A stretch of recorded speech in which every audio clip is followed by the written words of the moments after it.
Bonjour à tous et merci d'être avec nous cet après-midi, ici même, Bassin La Bouche, Canal Austral, bien entendu, dans cette émission qu'on appelle Zigzag, une émission culturelle, bien sûr, pour parler aujourd'hui d'un syndicat. Oui, d'un syndicat, c'est pas monnaie courante chez nous de parler d'un syndicat, c'est une première même, je pense, et je pense que c'est peut-être pas la dernière, mais en tout cas, il faut bien commencer par quelqu'un ici. Aujourd'hui, on a le plaisir d'avoir l'UNSA avec nous. Et pour nous en parler, on a des gens autour de cette petite table. Hein. Donc, on va commencer par Eric, par exemple. Hein. Eric, bonjour. Bonjour à tous. Eric, toi, tu es qui? Tu fais quoi? Dis-nous tout. Dis-nous tout. Je suis responsable de l'UNSA à La Réunion. Oui. C'est une organisation syndicale interprofessionnelle qui s'occupe des travailleurs du secteur public et privé sur l'ensemble de l'île, en lien avec notre union nationale, dont Stéphanie représente notre union nationale. D'accord, d'accord. Je vais faire une petite diagonale en passant tout de suite par Stéphanie. Hein. Et bonjour. Toi, tu nous viens de l'autre côté de la mer, comme on dit chez nous. Hein. Et voilà, l'UNSA en métropole. Oui, tout à fait. Je viens de l'UNSA nationale, en fait. Je suis militante à l'UNSA nationale à Paris et je m'occupe de la communication de l'UNSA. D'accord, d'accord. Tout à côté, il y a Patrick aussi avec nous. Hein, Patrick? Oui, bonjour à toutes et à tous. Oui, Patrick Gem, donc je suis le représentant, le secrétaire général de l'Union régionale UNSA territoriale de La Réunion. Donc je représente l'ensemble des collectivités, établissements publics qui sont sur les départements de La Réunion. Voilà. D'accord, d'accord. Hein. Et puis après, Soraya aussi. Bonjour. Hein. On aura d'autres personnes aussi tout à l'heure qui vont nous rejoindre. Soraya, toi, tu fais quoi dans l'UNSA? Alors moi, je suis évidemment aussi une militante depuis longtemps et j'ai repris depuis quelques années l'UNSA à la mairie de Saint-Paul, qui est une grosse collectivité de l'Ouest avec plus de 3000 agents. D'accord, d'accord. Est-ce qu'on peut dire qu'à la mairie de Saint-Paul, on est libre ensemble? Tout à fait. Oui, d'accord, oui. C'est très bien trouvé, oui. vivre ensemble, puisque en fait, au sein de l'UNSA, on a un réseau d'aideurs qui travaillent en équipe, chacun dans son secteur d'activité, puisque dans la collectivité, on a des sportifs, on a la police municipale, on a dans les écoles, oui. Donc beaucoup de secteurs d'activité, mais on travaille ensemble pour pouvoir justement défendre les revendications et aussi prendre des décisions. Donc on est libre, mais on le fait ensemble en respectant les valeurs de l'UNSA. Vous appelez ça les aideurs? Tout à fait, hein? Les aideurs, oui. D'accord, d'accord, d'accord. Et ces aideurs-là, ils sont de l'UNSA, bien entendu. Ils sont formés comment? Alors nous, on a la possibilité par un centre de formation qui est le CEFU de faire des formations qui existent au niveau national. Et nous, on met aussi en place en interne des formations pour nos agents et nos adhérents. D'accord, des aideurs. Hein? Ah, Gaïa, hein? Quand ça commence par un Z, toujours, ça fait joli, ça fait bien La Réunion. Le KWZ, tu connais, Eric? Hein? Oui. Tout à fait. D'ailleurs, pour la petite histoire, il faut savoir que c'est Stéphanie qui est en charge de la com au niveau national, qui a trouvé ce terme aideur pour une campagne nationale. Ouais. Et on lui a dit, pour une fois, que le national utilise des termes qui sont compréhensibles au niveau local. Et donc, on s'est approprié pleinement ce terme-là. D'accord. Alors, Eric, je reste un instant avec toi parce qu'il paraît qu'à La Réunion, il y a énormément de défis à relever. Oui, hein, et bien sûr au sein de l'UNSA, hein, on entend bien. Hein, quels sont ces défis-là? Oui, c'est vrai que la Réunion, c'est un territoire de défis. Hein, c'est par rapport à la jeunesse de notre population, par rapport à la situation économique. Les plus grands défis qui restent permanents, ce sont l'éducation, la formation et l'emploi. Oui, oui. Après aussi, on a aussi, et la crise Covid nous l'a rappelé, hein, c'est qu'il faut qu'on garde et qu'on sauvegarde notre système de santé, qu'on fasse très attention, parce que il nous faut, de par notre insularité, de par le fait de notre rayonnement dans l'océan Indien, avoir un système de santé qui s'occupe de l'ensemble de notre population, mais qui doit aussi être solidaire dans l'océan Indien. Donc le système de santé est très important. Et pour terminer, un des défis majeurs à moyen et à court terme à La Réunion, c'est le vivre ensemble.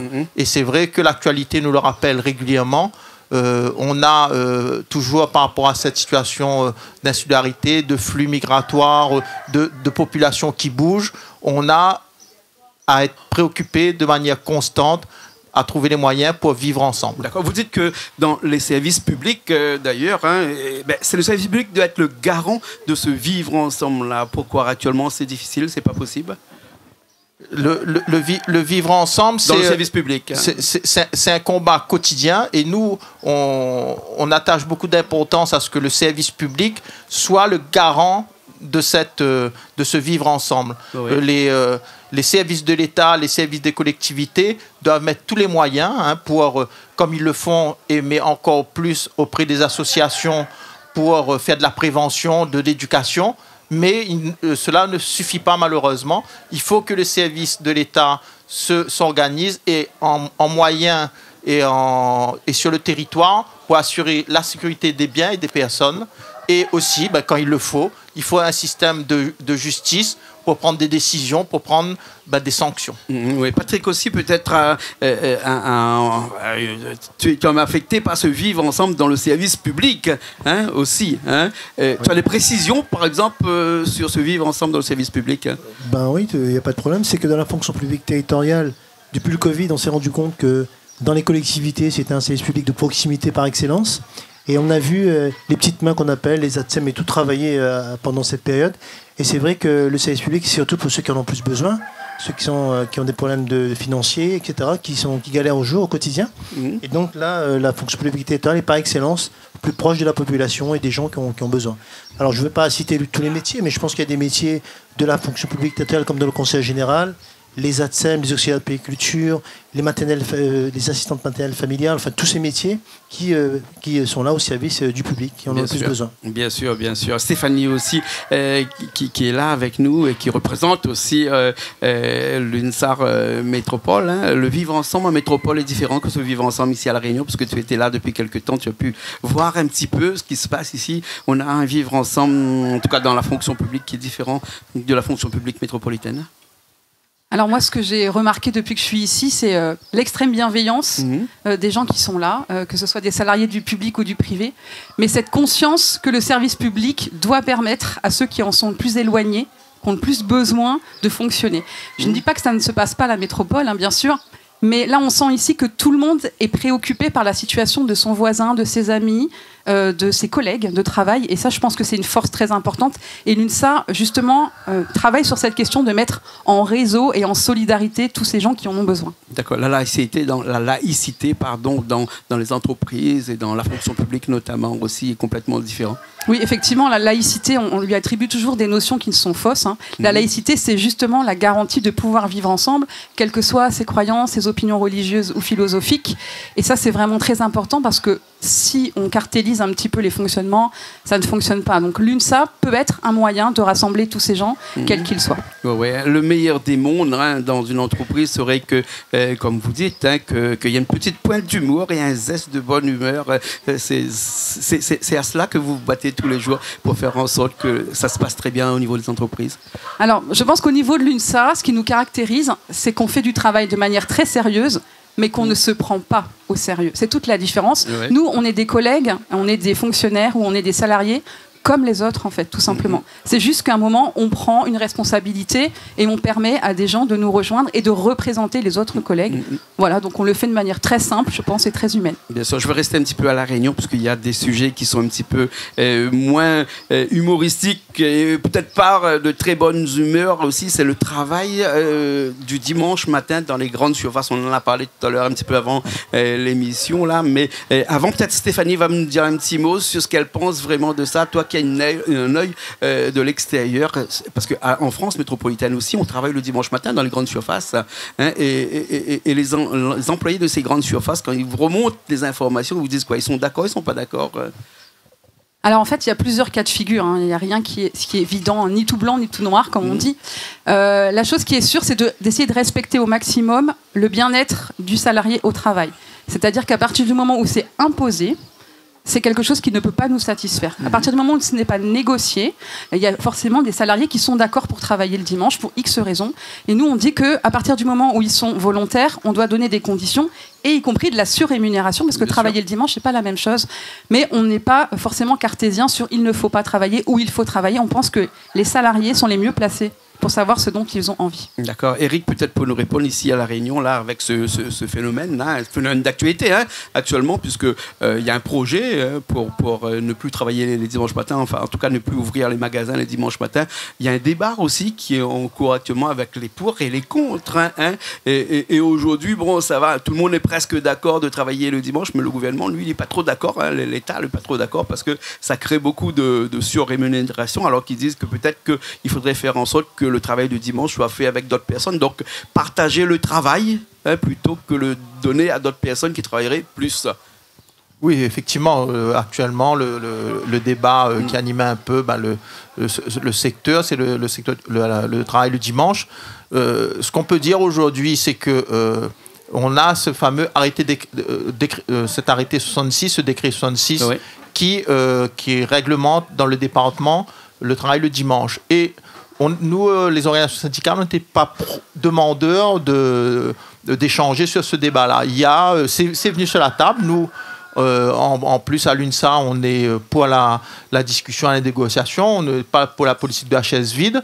On a assisté à ces discussions-là. Et on s'est retrouvé confronté à une situation que, et c'est pas nous qui l'avons rappelé, c'est la direction du travail qui a simplement fait de rappeler la loi, et on s'est rendu compte que beaucoup d'activités dans notre département étaient hors la loi.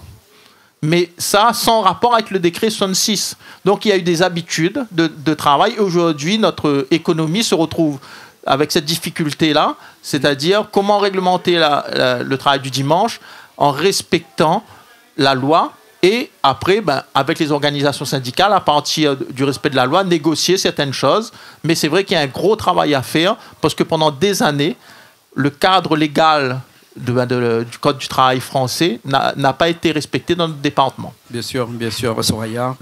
Il y a des métiers où on est obligé de travailler le samedi ou dimanche. À la mairie de Saint-Paul, par exemple, je pense aux fossoyeurs, par exemple, qui la mort n'attend pas, par exemple. Hein. Oui, là aussi, vrai, ça pose problème avec cette branche-là. Oui.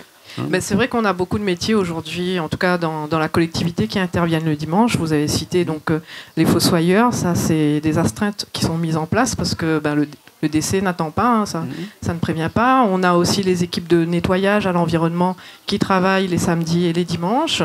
On l'a dit tout à l'heure, la police municipale, les équipes qui travaillent s'il y a des événementiels.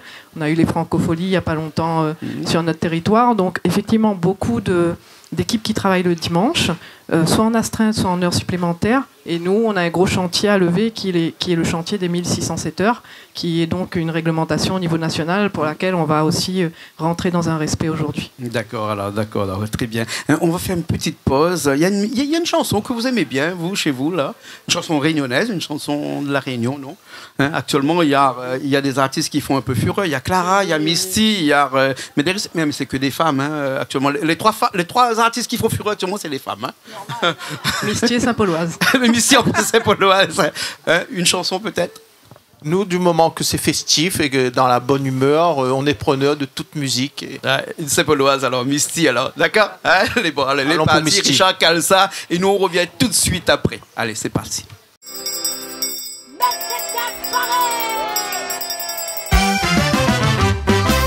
Ah oui, vraiment t'es jolie, avec ton lamba blanc.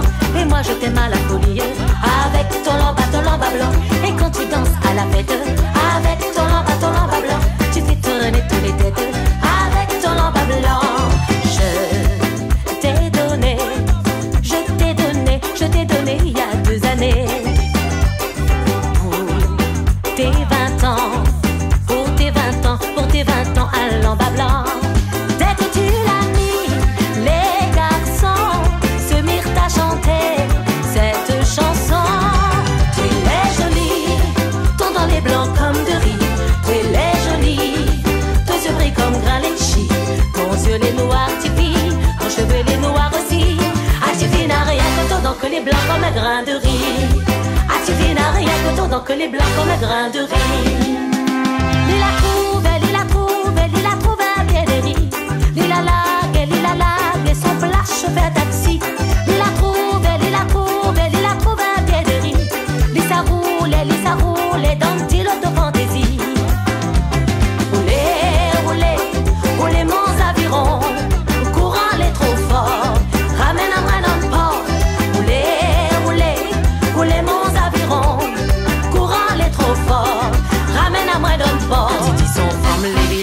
La passon jolie, il a rodé. Son coup de ciseau l'américain. Taille son paletot col officier. A Titi son forme les vilains. La passon jolie, il a rodé. Son coup de ciseau l'américain. Taille son paletot col officier. A Titi à moi, oui, oui, oui. A Titi à moi, non, non, non. Donnerai un bébé, n'a pas le café en quantité. A Titi à moi, oui, oui, oui. A Titi à moi, non, non, non, non. Donnerai un bébé, n'a pas le café en fil d'acier. Antonia Mouton Café, Tonia. Antonia Mouton Café, n'a boire un coup. Antonia Mouton Café, Tonia. Antonia Mouton Café, n'a boire un coup. Dimanche grand matin, dans le milieu bazar, mon sano l'a tombé, Lisa l'a ramassé. Dimanche grand matin, dans le milieu bazar, mon sano l'a tombé, Lisa l'a ramassé. Ronzanola, Lisa, Ronzanola, Ronzanola, ton son papa va taper moins. Ronzanola, Lisa, Ronzanola, Ronzanola, ton son papa va taper moins. Si la palola, si la palome maille pas, si la palola, si la palome maille pas, si la palola, si la palome maille pas, si la palola, si la palome maille pas. Papa donne à moi l'argent pour aller la fête. Comme la pièce un franc, il met plus la quête. Papa donne à moi plutôt un de billets. L'école toute l'année, moi la travailler. Papa donne à moi l'argent pour aller la fête. Comme la pièce un franc, il met plus la quête. Papa donne à moi plutôt un de billets. L'école toute l'année, moi la travailler.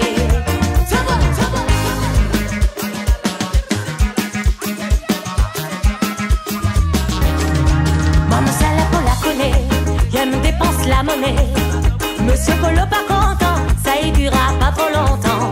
Monsieur Polo mon noir, quand il arrive tous les soirs, chapeau en blanc sur la tête, de mon voili comme bébé.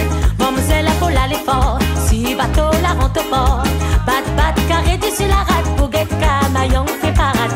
Monsieur Polo foutor, si mademoiselle Paul la monte à bord. Les bons sèment la panique, il faut que la police les rappelle. Oh, mademoiselle Paula, reine dans le Paula, tu es même les plus jolies. Oh, mademoiselle Paula, si y a une poche camaillon, le sadi quand elle est dans la roulie. Oh, mademoiselle Paula, reine dans le Paula, tu es même les plus jolies. Oh, mademoiselle Paula, si y a une poche camaillon, le sadi quand elle est dans la roulie.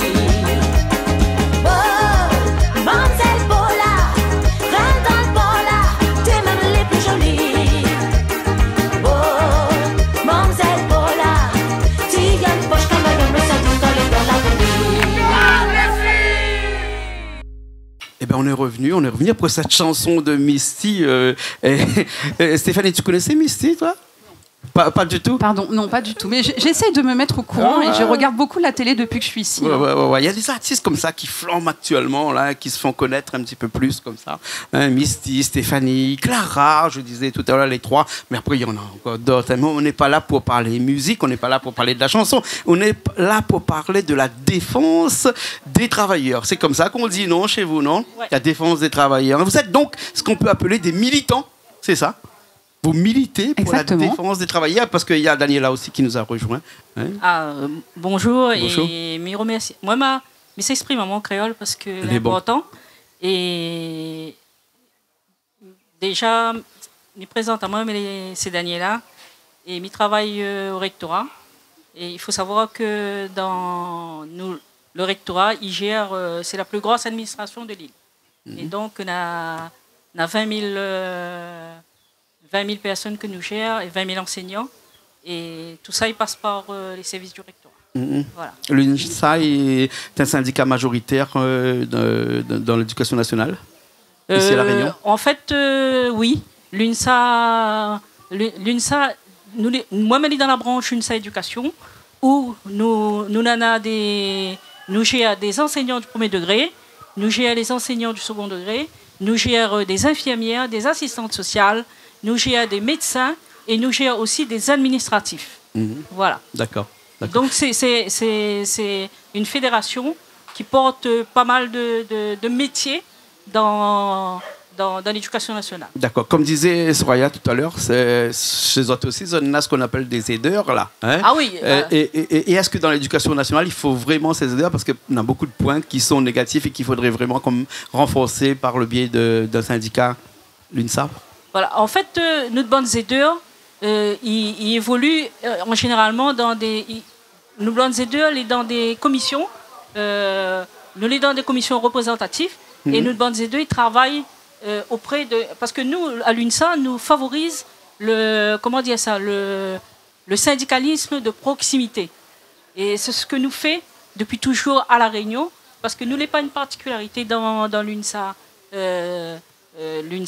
nationale, mais au niveau de La Réunion, nous avons toujours travaillé en proximité et avec les personnels et travailler surtout pour... nous voulons être garants de le bien-être du personnel, surtout qu'actuellement, on est à la mode, le QVT, qualité de vie au travail. D'accord. Et tout ça, nous à l'UNSA, nous travaillons énormément là-dessus, parce que la qualité de vie de travail, c'est pas rien. Dans l'éducation nationale, c'est vraiment ça votre leitmotiv actuellement? C'est vraiment ça le plus gros de votre travail actuellement?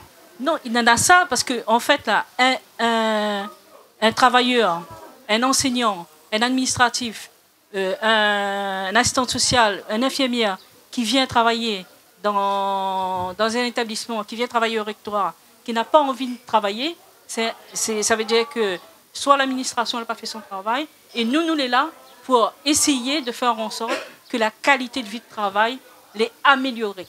Est-ce que dans votre cadre de compétences, hein, on a aussi cette possibilité d'aller gérer des problèmes d'harcèlement à l'intérieur, parce que ça existe hein, dans l'éducation nationale, hein, entre les professeurs, entre des élèves, professeurs aussi, parce que là aussi le professeur il a besoin d'un syndicat pour se défendre lorsqu'il est attaqué par des élèves. On a vu dernièrement à Saint-Benoît, par exemple, hein, et là aussi le syndicat, il a son rôle à jouer là-dedans aussi. Oui, le syndicat, bien sûr, parce que dès le moment que l'enseignant est agressé, tout ça, nous en a dans l'UNSA, nous avons un syndicat, c'est un grand syndicat, il appelle le syndicat des enseignants. Donc nous sommes très, très attachés à, comme Midiao, hein, parce que la QVT, il ne faut pas que ce soit un mot pour faire joli. C'est-à-dire que un enseignant qui est agressé, ça veut dire qu'il y a un problème. Ouais. Et là, par rapport à ça, parce que nous, derrière tout ça, nous avons des congrès, nos syndicats respectifs dans l'éducation nationale, dans l'UNSA, dans la fédération, nous avons des congrès, nous avons des motions. Et toutes ces motions-là, nous travaillons dessus, surtout pour protéger les enseignants face à des agressivités des élèves. Mais, pour autant, nous n'opposons pas les enseignants aux élèves, nous, hein, c'est pas ça. Hein. C'est que nous voulons que les élèves... parce que si... cette agressivité-là, dans ce qui s'est passé à Saint-Benoît, ça veut dire que forcément il y a un mal-être et qu'il faut reconstituer le mode de vie dans un lycée. Quoi. D'accord, très bien. Et si nous parlons un petit peu de cette expression gagnant-gagnant, c'est-à-dire que quand il y a des discussions au sein on ne peut pas parler du patronat dans l'éducation nationale, mais en tout cas des gens qui dirigent et puis des salariés. Et là aussi, la discussion que vous autres mènent, c'est vraiment des discussions gagnant-gagnant, c'est-à-dire que pas de grève avant qu'on trouve des solutions? Non, mais en fait, là, nous, un syndicat, nous essayons de... Nous n'est pas dans l'opposition systématique. C'est-à-dire que nous, si nous arrivons à définir que les décrets, les respects des lois, que l'administration respecte, automatiquement, nous peut arriver sur un schéma comme l'écrit là, gagnant-gagnant. Mais si nous n'arrivons pas nous n'arrivons pas à dépêtrer de ça. Donc, ça veut dire que nous ça va vers un... Je ne parle pas de conflit, parce que nous, ce n'est pas un syndicat, nous bataillons, mais c'est un syndicat où nous défendons, nous faisons en sorte que la qualité, que l'agent est protégé par le système. D'accord. Hein. Il y a Yves aussi qui nous a rejoint entre-temps, après la chanson de Misty, là, Yves. Il aime bien ça, hein, moi la viole là-bas. Hein, ouais. Yves, vous fait quoi au sein de ce syndicat? Alors, Yves Tambon, donc secrétaire général de l'UNSA Région Réunion, donc on est notamment au conseil régional de la Réunion, avec un rayonnement, je dirais, sur l'ensemble de l'île, parce que bon, on a trois corps de métier, 3 départements qu'on appelle au sein de l'UNSA Région Réunion, que sont les lycées, les routes et les services centraux. Donc nous avons justement à gérer, je dirais, depuis Vincent d'Eau, en faisant toute la côte ouest, en venant jusqu'à Sainte-Anne, au lycée Marie Curie. Donc, on a tout un volet d'agents à gérer, un volet d'adhérents de l'UNSA à gérer, et même de sympathisants, parce que si on est majoritaire au niveau de l'UNSA Région Réunion, ce n'est pas uniquement parce qu'on a des adhérents, mais c'est aussi des sympathisants qui se retrouvent à travers nos valeurs, qui se retrouvent face à ce que nous proposons, à cette dynamique, et je rejoins ce que vient de dire Daniela, qui est d'être ce côté gagnant-gagnant. Donc l'UNSA Région Réunion va s'inscrire totalement et pleinement dans cette dynamique de dire qu'on est force de proposition, qu'on n'est pas un syndicat pour aller, parlons en termes créoles, pour être suspendu devant les grilles de la région, juste histoire de marquer des points et de se faire entendre. C'est pas le but, c'est pas l'objectif. Ce n'est pas comme ça. On n'abuse pas aujourd'hui par les temps qui courent, on n'abuse pas de la misère humaine, je dirais. On est dans une situation assez compliquée où le pouvoir d'achat est en berne. On est dans une situation compliquée où les conditions de travail doivent être améliorées. Donc on est là pour apporter des solutions, travailler, je dirais, intelligemment, collectivement, avec l'autorité territoriale pour permettre justement de faire voter. Daniela l'a dit, l'a précisé, il y a la réglementation, il y a les lois, on demande juste à appliquer ces lois pour l'ensemble des agents, des lycées, notamment des routes et des services centraux de la région. D'accord, j'ai entendu dire que vous défendez énormément le pouvoir d'achat. D'ailleurs, est-ce qu'il faut penser ou croire qu'à la région, le personnel est mal payé ou sous-payé ? Non, on ne peut pas dire que le personnel est mal payé ou est sous-payé. Il y a toujours eu une volonté, en tout cas, et on a accompagné, on a été demandeurs, nous, à l'UNSA Région Réunion, de mettre en place une politique de pérennisation des emplois précaires. Les présidents précédents, et je pense aussi la présidente, probablement s'inscrira aussi dans cette démarche qui est de permettre aux Tout-Réunionnais de pouvoir, aujourd'hui, vivre, avoir un projet de vie professionnel, mais en même temps un projet de vie personnel. Vous savez tout aussi bien que moi, quelqu'un qui est sur un contrat à durée limitée, on va dire, en termes de projet de vie personnel, il ne peut pas se projeter, même en termes de projet de vie professionnel, il ne peut pas se projeter. Donc le pouvoir d'achat est la base et la clé aussi aujourd'hui. Donc on est là aujourd'hui pour préserver nos acquis, et de par la loi, de par la réglementation qui est en vigueur, bien entendu, et apporter en tout cas toutes les solutions nécessaires. Donc l'ensemble des agents qui s'y retrouvent derrière, de toute façon, en tout cas derrière un projet et un programme que nous allons émettre dans le cadre des élections professionnelles du 8 décembre prochain. Donc à travers l'UNSA, il faut que les agents en région, nos adhérents, s'approprient en tout cas ce programme, se sentent concernés par ce programme.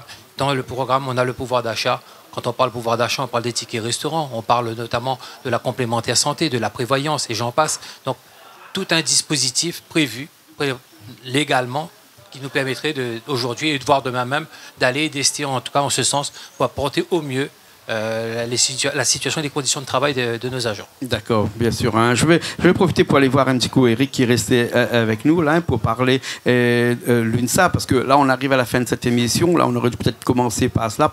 L'UNSA n'est pas seulement un syndicat dans le secteur public, parce qu'on en a parlé depuis tout à l'heure. On croit que c'est que le public, mais c'est aussi le privé.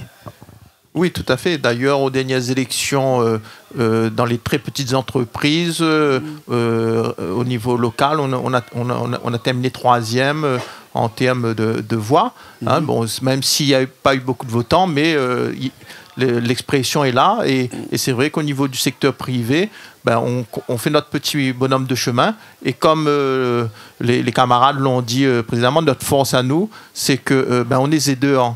On est service public, on a un camarade dans le secteur privé et on sait les difficultés pour faire entendre sa voix dans le secteur privé. Et c'est le camarade du secteur public qui nous appelle. Là, on a un camarade, on a un problème, est-ce que tu peux donner un coup de main? Donc nous, voilà, et c'est vrai que on fait ce travail-là, on s'appuie beaucoup. Et ces aides-là aussi, au niveau du national, on s'organise aussi parce qu'ils ont fait, l'UNSA au niveau national a fait les mêmes résultats au TPE dans les très petites entreprises que dans notre département. Ça veut dire qu'il y a vraiment un souci au sein de l'UNSA de venir en aide à ceux qui en ont le plus besoin. Oh oui, exactement. Alors l'UNSA, il y a Stéphanie qui est toujours avec nous. L'UNSA, comme un syndicat qui est quand même assez jeune, parce que je crois que c'est depuis 1993, hein, exactement, c'est ça, hein, vous avez des bonnes sources. Oui, exactement. Et actuellement, bon, vous n'êtes pas majoritaire, parce que vous pesez 11,5% dans cette balance syndicale qu'il y a, et que comment faire pour avoir un petit peu plus d'adhérents, parce que je sais qu'il y a des votes bientôt, là, le 8 décembre, je crois. 8 décembre, hein. Qu'est-ce qu'il faudrait pour attirer, pour dire à tout ce personnel déjà à La Réunion qui est ici et qui nous regarde, hein, pourquoi venir à l'UNSA? Parce qu'on est les meilleurs déjà, donc je pense qu'il faut le rappeler. Non, mais effectivement, je pense que tous les salariés ou les agents publics ont une image très dégradée du syndicat, et à cause des syndicats. Je vais être très honnête et très franche avec vous. Je pense, alors pas nous, hein, mais je pense que globalement, les syndicalistes envoient une mauvaise image. Or, qu'est-ce que c'est qu'un syndicaliste? C'est une personne qui, à un moment donné, fait le choix d'aller aider d'autres personnes, d'autres collègues, pour améliorer ses conditions de travail, pour l'aider, pour le défendre. Et quand les gens auront compris que c'est ça, le syndicalisme, en tout cas que nous, on défend, je pense que nous aurons... Et de toute façon, nous avons de plus en plus d'adhérents et de plus en plus de votants, parce que les gens se disent, OK, l'UNSA, c'est un syndicat de proximité. Nous, on dit que l'UNSA, on dit aux agents et aux salariés du public que l'UNSA, c'est votre allié du quotidien. Ça veut dire au jour le jour, on est là pour les aider, les accompagner, à chaque fois qu'on peut, et sur des problèmes qui sont très, très différents. Et on n'accompagne pas les gens que sur des problèmes. Nous, notre fonds de commerce, ce n'est pas d'alimenter la misère, c'est plutôt de sortir les gens de la misère, de les accompagner et de les conduire vers la possibilité d'être acteurs de leur carrière. Donc c'est une autre façon de voir les choses, et je pense que si tout le monde entend ça aujourd'hui, on aura beaucoup plus d'adhérents et beaucoup plus de votants. D'accord. Alors les gens qui viennent et qui se disent « Oui, mais comment je vais être si je suis militant demain ?» Savoir que les militants sont formés directement par l'UNSA. Oui, il y a des formations à tous les niveaux. On accompagne nos militants parce que s'adresser aux autres, négocier avec l'administration, pouvoir s'exprimer, hein, la communication tout simplement, c'est pas inné chez tout le monde. Hein. Donc en fait, on donne des outils de connaissance des instances pour pouvoir agir en toute efficacité. Et puis par exemple pour répondre à la presse, hein, voilà, des formations de cette catégorie-là, et aussi des formations sur savoir lire des documents, savoir lire des réglementations, et obliger l'administration à appliquer ce que disaient mes collègues. Le simple fait d'appliquer la loi, ça signifie que les militants doivent parfaitement connaître la loi. Et donc obliger l'administration à le faire aussi. D'accord. Une dernière question avant qu'on finisse. Peut-être l'UNSA a décidé d'être en union et non pas en confédération. Parce qu'on connaît beaucoup de confédérations dans le syndicalisme. Hein, mais là, vous n'êtes pas en confédération, vous êtes en union. Pourquoi ce choix-là? Parce que, effectivement, historiquement, l'UNSA, c'est un regroupement de syndicats autonomes. Des syndicats autonomes qui, dans leur secteur d'activité professionnelle, prennent des décisions, réfléchissent et sont autonomes dans leurs actions et décisions. Et l'UNSA est né de ce regroupement, de cette union. Et c'est pour ça que, contrairement aux autres confédérations, on n'est pas en système pyramidal, c'est-à-dire que le haut décide et après le bas applique. C'est la différence entre l'union et la confédération, bien sûr. Voilà. Et nous, c'est vraiment les militants de base qui se regroupent pour gérer leur secteur, qui prennent des décisions. Nous, on va dire en haut, quand on monte dans les échelles, on est là pour aider, pour accompagner, pour conseiller, mais pas pour diriger. D'accord, très bien. Alors, en tout cas, on a encore beaucoup de sujets qu'on pourrait parler comme ça, malheureusement. Et avec vous, on pourrait rester jusqu'à demain matin, hein, à écouter encore de Misty. Peut-être Clara, là, pour finir. Hein. Ouais, d'accord. Hein, d'accord avec moi, Yves? Allons-nous, alors. Ah oui, aime ça. Excusez-moi. Avec Clara, l'UNSA, elle est là. Bien sûr. Et quand c'est écrit sur une petite badge, là, Daniela? Alors, dessus mon petit badge, c'est moi avec... moi, ça va, je suis à l'UNSA. Ah ouais. Il veut dire que moi, elle est très... Alors, il veut dire... Prends-le un instant, pas grave. En fait, il veut dire tout simplement que menait bien à l'UNSA. C'est le syndicat que me l'a choisi. D'accord, alors très bien. Alors merci beaucoup. Hein, merci. On avait Patrick tout à l'heure avec nous, on avait Soraya aussi tout à l'heure avec nous, Eric, bien sûr, Daniela avec nous, Stéphanie avec nous, et puis après Yves aussi avec nous. Merci beaucoup. On aura encore l'occasion peut-être d'en parler de ce sujet-là, de ce syndicat-là prochainement. Mais en tout cas, une chose est sûre, c'est que vous savez faire la cuisine. On vous a vu à l'œuvre tout à l'heure. Hein. Et on a un peu les grands cuisiniers ici. Hein, on a un peu les grands cuisiniers. Hein. Il faut dire ce qu'il en est. Hein. voilà. Massali Cabri au menu aujourd'hui. Et Sivécoq. Et ne pas mauvais dans le coup de fourchette aussi. Voilà. Okay. Merci bien. Merci à vous. Merci à vous. Merci au Robert Chiricha qui était à Technique aujourd'hui avec nous. Et nous, on se retrouve la semaine prochaine dans une nouvelle émission de Zigzag sur Canal Austral, bien entendu. Allez, à la semaine prochaine et portez-vous bien.